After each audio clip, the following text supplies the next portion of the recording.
은혜 받을 하나님의 말씀은 욥기서 23장 1절에서 17절까지의 말씀입니다.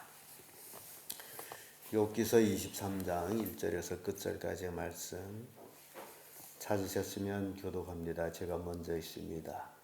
욥이 대답하여 가로되 내가 오늘도 혹독히 원망하니 많은 재앙이 탄식보다 중함이니라. 내가 어찌하며 하나님을 발견할 곳을 알고 그리하면 그 보좌 앞에 나아가서 그 앞에서 감사하며 감격하며 하나님을 외쳐오고 내게 대답하시는 말씀을 내가 알고 내게 이르시는 것을 내가 깨달으리라. 그가 큰 권능을 가지시고 나로부로 다투시리라. 아니로다 도리어 내 말을 들으시리라. 거기서는 정직자가 그와 변론할 수 있은즉 내가 심판자에게서 영영이 벗어나리라. 그런데 내가 앞으로 가도 그가 아니 계시고 뒤로 가도 보이지 아니하며 그가 왼편에서 일하시나 내가 만날 수 없고 그가 오른편으로 돌아가시나 뵐 수 없구나. 내가 알고 오직 그가 아시나니 그가 나를 단련하신 후에는 내가 성공같이 나오리라. 내 발이 그의 걸음을 바로 따랐으면 내가 그의 길을 지켜 치우치지 아니하였고 내가 그의 입술을 명령을 어기지 아니하고 일정한 음식보다 그의 입의 말씀을 이히 여겼구나. 그는 뜻이 일정하시니 누가 능히 돌이킬까? 그 마음에 하고자 하시는 것이면 그것을 행하시나니 그런즉 내가 전하신 것을 이루실 것이라. 이런 일이 그에게 많이 있느니라. 그러므로 내가 그의 앞에서 떨면 이를 생각하고 그를 두려워하는구나. 하나님이 나와 같이 하시며 전능자가 나로 두렵게 하시나니 이는 어두움으로 나를 끊지 아니하셨고 흑암으로 내 얼굴을 가리지 아니하였음이니라. 아멘. 이 말씀으로 고통 중에 욥이 소원 이런 제목으로 말씀을 나누겠습니다. 욥은 이중적인 고통을 지금 받고 있는 그런 신세가 됐습니다. 그 첫째는 육신으로 오는 고통, 자식을 다 잃고 재산을 다 잃고 건강을 잃고 그래서 거기서 오는 고통이 극심했습니다. 그리고 다음 정신적으로 오는 고통. 어떤 친구들이 셋이 돌아가면서 욥을 정죄함으로 인해서 오는 그 고통. 이렇게 고통을 당하고 있습니다. 사람이 이 땅에 살면서 고통 없이 사는 사람은 없습니다만은 그러나 욥처럼 그런 고통을 당한 사람은 아마 욥 외에는 없는 것 같습니다. 그래서 이러한 고통 중에서 오히려 욥은 한 가지 소원이 생기게 되는데 그것이 바로 오늘 우리가 읽은 23장의 말씀입니다. 고통 중에 욥이 소원, 어떤 소원들을 가지고 있었는지 그 소원이 또한 우리들이 소원이 되지 않겠나라는 생각을 합니다. 그 첫째가 기도를 들으시기를 원하는 소원이 있습니다. 기도를 들으시기를. 우리는 하나님 앞에 기도를 합니다. 그리고 그 기도가 하나님께서 들어주시기를 원합니다.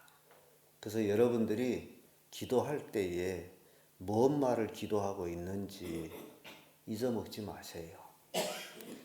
종종 사람들은 자기가 말하고 뭔 말을 했는지 잊어먹는 사람이 참 많습니다. 우리는 상대방하고 이야기를 나눌 때 이야기를 주고받습니다.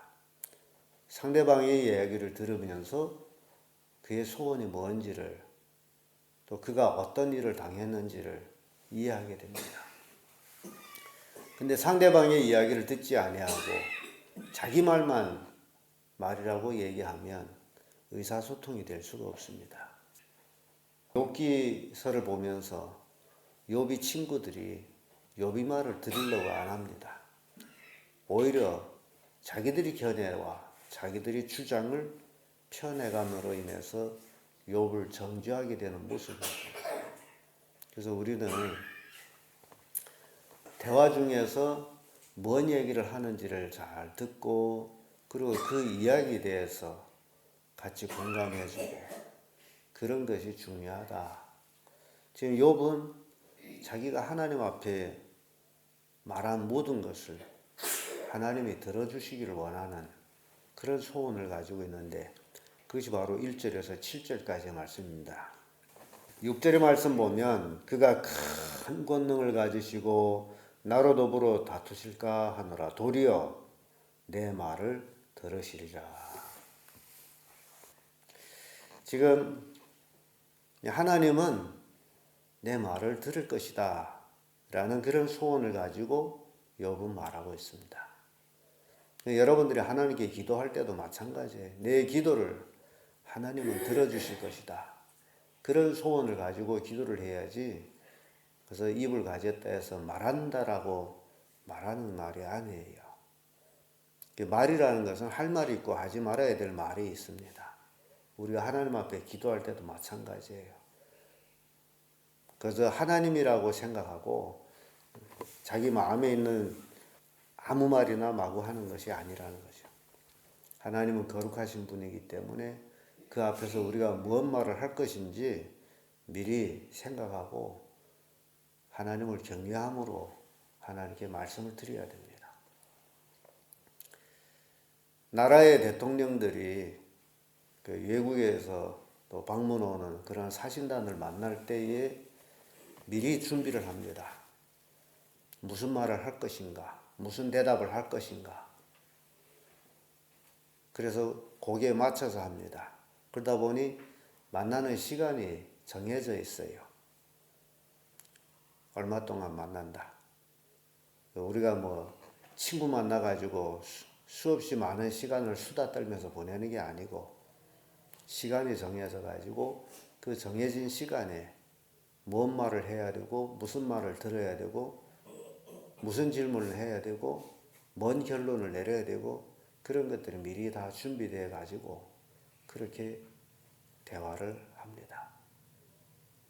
우리도 하나님 앞에 기도할 때에 어떤 소원을 가지고 기도하는지 그게 굉장히 중요합니다. 그래서 이 욥의 기도를 보게 되면요.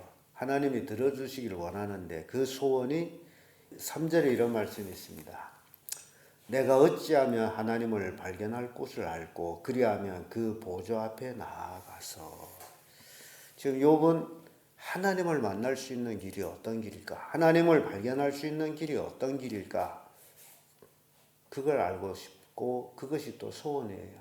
왜냐하면 이런 고통을 당하고 있는 욥이 그 문제를 해결할 수 있는 분은 하나님이기 때문에 좀 하나님 만났으면 좋겠다. 어떻게 하면 내가 하나님을 발견할 곳을 알고 인간과 하나님 차이가 어마어마 큽니다. 인간은 육을 가진 인간이고 하나님은 영이기 때문에 육을 가진 인간이 하나님을 볼 수가 없습니다.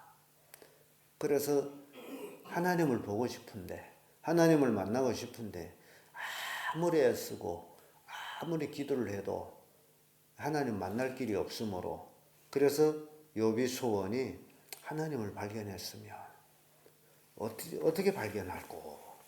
그러면 내가 그 앞에 나가겠는데. 그래서 하나님을 발견해 가지고 하나님 앞에 나가서 자기가 당하고 있는 고통을 좀 호소하고 싶은데 지금 하나님 만날 길이 있어요, 없어요? 없어요. 하나님은 하나의 마음의 신앙의 대상인데 어떻게 만날 수 있을까? 어떻게 그 앞에서 변백할까? 그게 욥의 소원이에요. 그리고 5절의 말씀에도 내게 대답하신 말씀을 내가 알고 내게 이르시는 것을 내가 깨달으리라. 내가 왜 이런 고통을 당하는지 하나님 말씀하신 것을 내가 듣고 깨달으리라. 그래서 문제 해결은 어디에 있는 거예요? 하나님 만나야 되는 거예요. 그러니까 욥은 그 고통 중에서 혹시 나가서 하나님 만났으면 하나님이 있기는 있는데 하나님은 분명히 계시는데 어떻게 하면 찾을 수 있고 어떻게 하면 만날 수 있을까? 그게 욥의 소원이에요. 고난이 극심함으로 인해 가지고. 그래서 그런 모습 속에서 우리가 생각할 것이 나도 고난을 당할 때 욥 같은 심정이 아니겠나. 아무리 하나님께 우리가 기도를 한다 해도 마치 허공에 대고 하는 것 같고 하나님이 듣지 않는 것 같고 그래서 어떨 때는 기도도 안 하고 근데 욥의 모습을 보면서 우리도 그러지 않는가.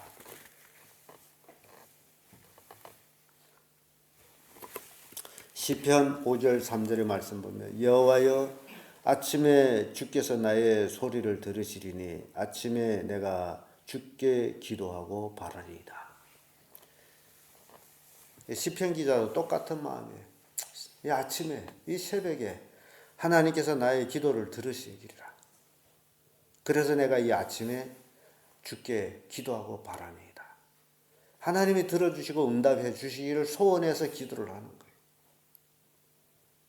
시편 27편 7절에도 여호와여 내가 소리로 부르짖을 때에 들으시고 또한 나를 긍휼히 여기사 응답하소서. 하나님 앞에 부르짖는데 하나님은 듣고 계시는지 어찌는지 거기에 대한 확답은 인간은 없어요. 그래서 내 소리를 들으시고 나를 긍휼히 여기시고 응답해 주옵소서. 이게 모든 신앙인들이 그런 소원을 가지고 있어요. 우리도 마찬가지야. 아무리 하나님께 기도해도 마치 내 혼자 입이 나풀거리는 것 같은데 하나님이 들어주시고 긍휼히 여기사 응답해 주옵소서 하는 그런 소원. 그래서 욥이 고통 중에서 하나님이 기도를 들어주시기를 소원하는 그 소원을 우리가 봅니다. 두 번째로 고통 중에 욥의 소원은 믿음이 단련되기를 소원하고 있습니다. 8절에서 10절까지 말씀인데 10절의 말씀 보면 나의 가는 길을 오직 그가 아시나니 그가 나를 단련하신 후에는 내가 정금같이 나오리라. 지금 이 욥의 소원을 우리는 확실하게 봅니다. 지금 욥은 자기가 지금 고난을 당하는 모든 일을 단련받는다라고 생각하고 있습니다. 하나님이 나를 단련할 것이다. 내가 이 단련을 잘 받은 후에는 내가 정금같이 되리라. 이게 소원이에요. 이런 소원을 오늘 우리도 가져야 되지 않겠냐. 우리는 믿음의 연단을 받아야 되는데 그래서 그 믿음의 연단 때문에 이러저러한 고난을 받고 또 이러저러한 다른 사람으로부터 책망을 받기도 할 때에 그걸 통해 가지고 내 믿음이 정금같이 되어야 된다. 오히려 남한테 책망을 받고 믿음이 떨어져 가지고 시험에 들어서 교회를 나오지 아니하고 불평하고 그런 모습을 우리가 생각해 봅니다. 그런 사람 얼마나 많은지 몰라요. 근데 욥은 그 극심한 고통과 고난 속에서 이중고를 겪으면서 친구들부터 오는 그런 정신적인 고통, 또 육신으로 오는 고통, 이런 고통 속에서 오로지 내가 연단을 받는다. 내가 이 연단을 통과하고서는 정금같이 나올 것이다. 그런 소원. 우리가 이런 소원을 가지자 그 얘기예요. 내 믿음이 날마다 좋아질 것이다. 내 믿음이 날마다 성장할 것이다. 나는 날마다 하나님을 가까이 할 것이다. 이런 소원을 가지고 신앙이 변화되고 그래서 거듭나고 그래서 거룩하게 하나님과의 삶 속에 매일매일 승리할 수 있는 그런 그리스도인들이 되어야 된다는 겁니다. 근데 누구한테 책망을 받게 되면 얼굴빛부터 달라지면서 화를 내고 별명하고 그게 아니라 왜 내가 이런 소리를 들어야 하는지 자기의 잘못된 원인이 뭔지 그거를 찾고 시정하고 신앙의 연단을 통해 가지고 하나님 앞에 정금같이 나아갈 수 있는 그런 그리스도인들이 되어야 된다는 겁니다. 8절의 말씀 보면 그런데 내가 앞으로 가도 그가 아니 계시고 뒤로 가도 보이지 아니하시며 그가 왼편에서 일하시나 내가 만날 수 없고 그가 오른편으로 돌아가시나 배울 수 없구나. 지금 욥이 지금 믿음의 연단을 받는 과정에서 앞으로 가도 만나지 못하고 뒤로 가도 만나지 못하고 왼편으로나 오른편으로나 하나님 만날 길이 없어요. 왜냐하면 인간의 눈으로 영적인 하나님을 볼 수가 없기 때문에 옆에 있다 할지라도 볼 수가 없습니다. 그래서 그가 왼편에서 일하시나 내가 만날 수 없고 그가 오른편으로 돌아가시나 배울 수 없구나. 얼마나 자상히 고백했는지. 우리 인간과 하나님 사이에 이렇다는 거예요. 내가 앞으로 나가도 하나님 보이지를 않아요. 뒤로 가도 보이지를 않아요. 옆으로 돌아도 우편을 돌아도 볼 수가 없습니다. 그렇대서 하나님이 안 계시냐? 내 눈에 보이지 않는 데서 하나님이 안 계시냐? 그게 아니라는 거죠. 다만 내가 만날 수 없다라는 거죠. 그래서 이런 과정에서 믿음의 연단을 받는 거예요. 사람들은 기도해도 아무 응답도 없고 여러 가지 어려움을 당해도 해결되지 아니하고 그러면 놔버립니다. 하나님이 없는가 보다. 하나님이 나를 버리시나 보다. 그러면서 신앙을 포기한 사람 참 많습니다. 근데 그것이 바로 연단의 과정이다. 하나님을 나를 연단하고 있는 과정이다. 그걸 깨닫게 되면 나는 정금같이 나오리라. 나는 이 일을 통해서 내가 연단을 받을 것이다.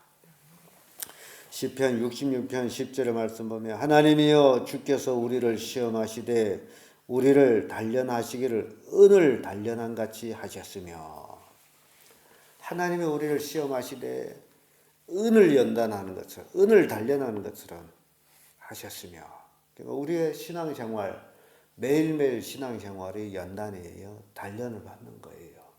우리의 삶 속에 내 마음 속에 내 삶 속에 그 더러운 죄악의 찢기들을 연단해서 없애는 과정이에요. 매일매일. 금이나 은을 연단하는 건 불로 하거든요. 엄청난 온도를 높여가지고 불로 금이나 은을 녹입니다.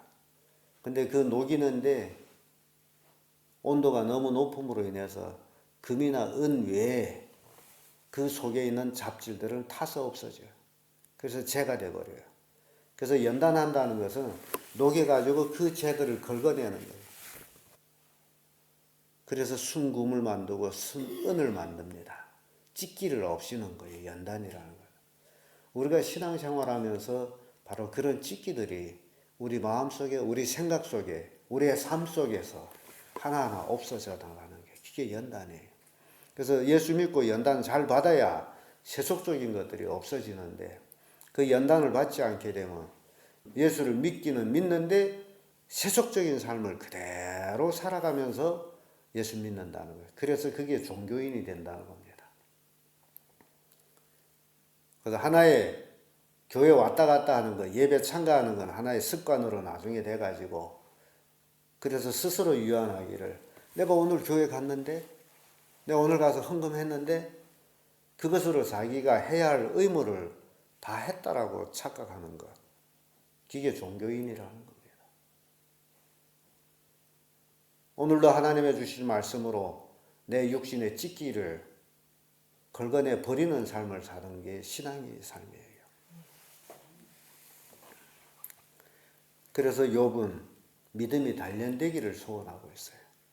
내가 단련받고 정금같이 나오리라. 이 정금같이 나오는 단련이 입으로는 쉽지만은 실제적으로는 욥 같은 그런 고난이라는 거예요. 우리는 욥 같은 고난은 받지는 않았지만은 그러나 각기 자기 인생 속에서 여러 가지 고난을 받고 있습니다. 그 고난이 바로 내가 정금같이 되어가는 과정이라는 것. 그래서 우리는 감수해야 됩니다. 고난을 감수해야 돼요. 이 세상에 고난 없는 사람 아무도 없습니다. 다 각기 부동한 고난을 받고 있습니다. 그 고난 속에서 신앙의 연단이 되어서 정금같이 되는 그런 소원을 가지시기를 바랍니다. 끝으로 고통 중에 욥의 소원은 하나님의 뜻대로 이루시기를 그런 소원을 가지고 있습니다.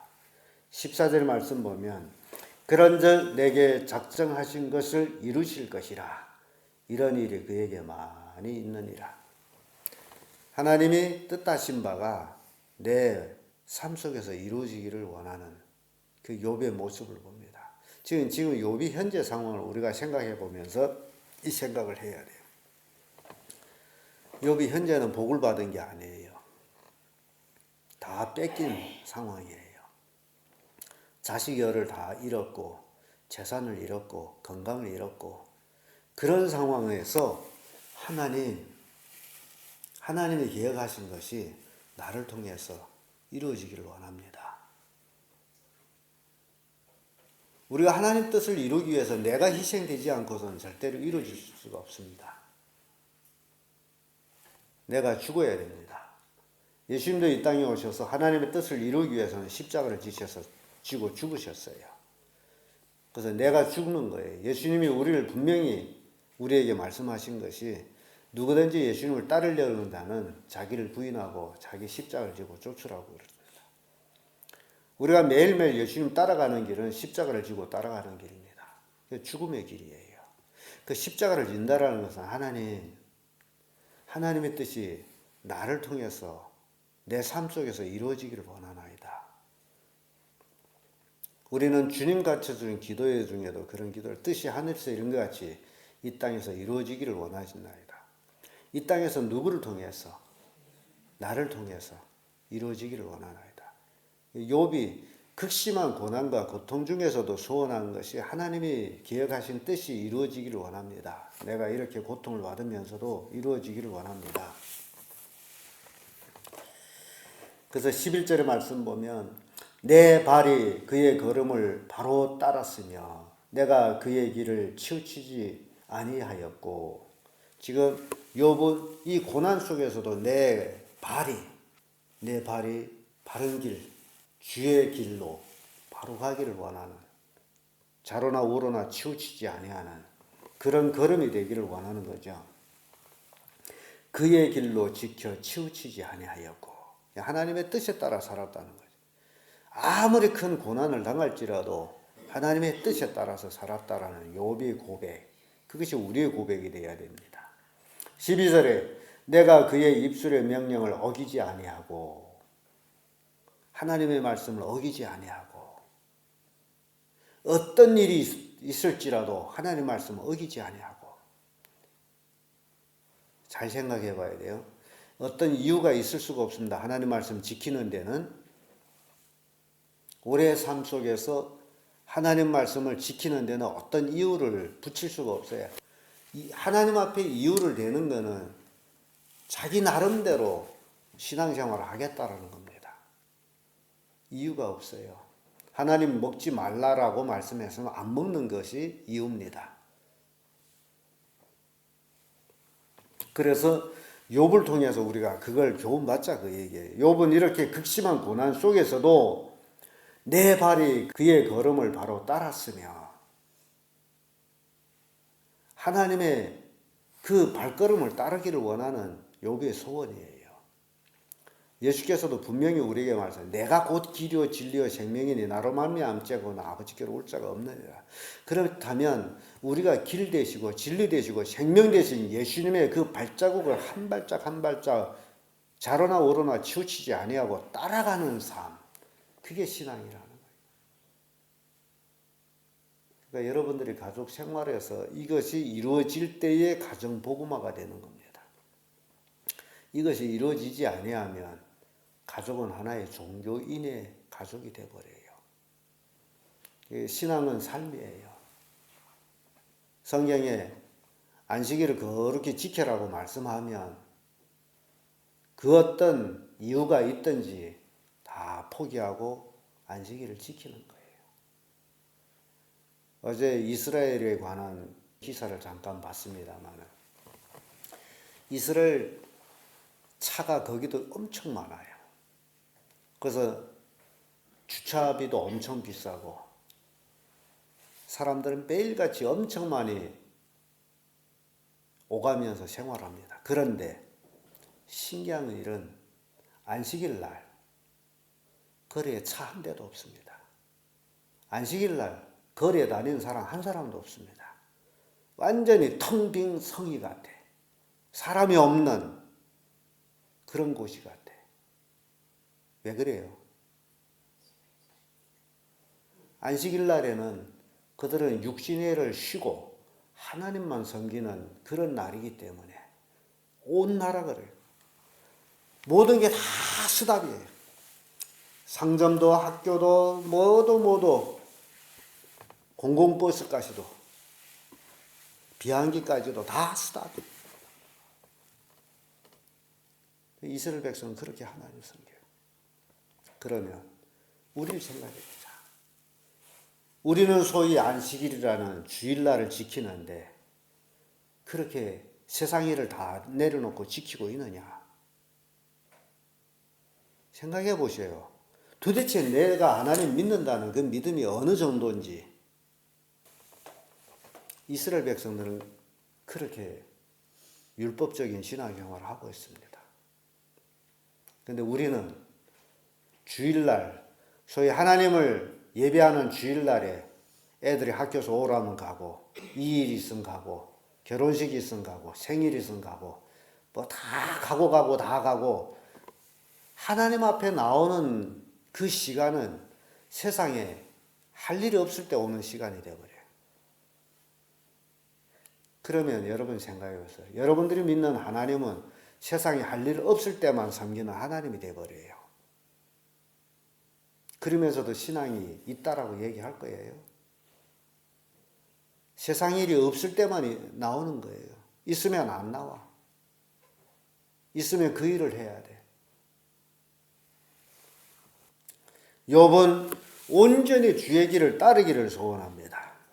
그리고 12절의 말씀 보면 내가 그의 입술의 명령을 어기지 아니하고 일정한 음식보다 그 입의 말씀을 귀히 여겼구나. 음식보다도 더 하나님 말씀을 귀히 여겼다라고 욥이 고백을 합니다. 하나님 명령을 어기지 아니하고 성경을 보면 하라 하지 말라 두 가지예요. 하나님이 하라는 일은 우리가 무조건 해야 되고 하지 말라는 일은 무조건 하지 말아야 되는 게 우리인데 하라는 일도 안 하고 하지 말라는 일도 안 하고 그러면서도 하나님 믿는다라고. 하나님 보실 때에 도대체 네가 나를 뭘 믿는데 그렇게 물어요. 그러면 뭐라고 대답할까? 아니 내 하나님 믿어요. 글쎄 그래 믿는데 뭘 믿느냐. 내가 하라는 일도 안 하고 하지 말라는 일도 하면서 뭘 믿느냐. 깊이 생각해야 될 일입니다. 13절에서 14절의 말씀 보면 주의 뜻은 일정하니 누가 능히 돌이킬까. 그 마음에 하고자 하시는 것이면 그것을 행하시나니 그런즉 내가 내게 작정하신 것을 이루실 것이라. 이런 일이 그에게 많으니라. 하나님은 작정하신 일을 그대로 하세요. 그 일에 내가 동참하느냐 안 하느냐는 것은 내가 할 일이에요. 그런데 욥은 그런 고통 속에서 고난 속에서도 하나님의 작정하신 일이 이루어질 것입니다. 자기를 통해서 작정한 일이 이루어질 것입니다. 그게 욥의 소원이에요. 시편 135편 6절의 말씀 보면 여호와께서 무릇 기뻐하신 일을 행하시거니와 바다와 모든 깊은 데서 행하셨도다. 하나님이 결정하신 일은 하나님은 하시는데 바다와 모든 깊은 곳에서 사람이 깨닫지를 못하는 거예요. 하나님이 깊은 지혜를 가지고 일하기 때문에. 그래서 여러분들은 오늘 욥을 통해 가지고 고통 중에 욥의 소원은 신앙적인 소원이었다라는 것. 그래 그는 하나님을 더욱 경외하며 하나님 안에서 낙심 없이 흑암을 물리치고 하나님의 얼굴을 뵙기를 원하는 그런 욥의 모습을 우리가 봅니다. 오늘날 그리스도인들도 어려운 시련 속에서 욥처럼 하나님을 믿고 하나님을 의지하고 하나님 말씀에 순종해서 하나님을 영화롭게 하는 그런 성도들이 되어야 된다라는 것을 오늘 우리에게 깨우쳐 주고 있습니다. 기도하겠습니다.